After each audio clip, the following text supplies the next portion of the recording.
জানো মা, আমার ছেলে 4-5 দিন ধরে কিচ্ছু খায়নি। আমরা সবাই চেষ্টা করেও খাওয়াতে পারিনি। তুমি একটু চেষ্টা করে দেখো না। ঠিক আছে খালা, আমি আমার মতো চেষ্টা করে দেখবো ওনাকে সুস্থ করতে পারি কিনা। যাও চেষ্টা করে দেখো গা। এলেন আপনার জন্য খাবার নিয়ে এসেছি, খেলেন। এই তুই বললি কেনা তোমার বল শক্তি নাই? এই বললি কেনা তুই বললি কেনা? কি হলো, খাবার নিয়ে এসেছি খেলেন। আমি খাবো না।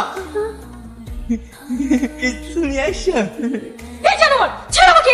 ওসব বুকু থাকার মা, তাড়াতাড়ি জামা কাপড় গুছিয়ে নাও, এখানে এক মুহূর্ত থাকবো না। কেন এর কি হয়েছে? যাকে সুস্থ করতে এসেছি সে অন্য কোনো, সে জানোয়ার তো।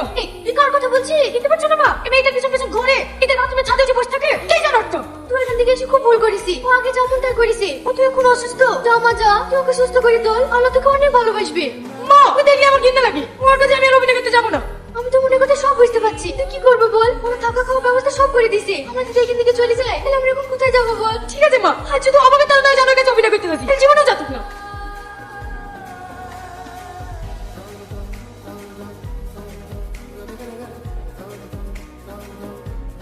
তুমি আমাকে খুব ভালোবাসো তাই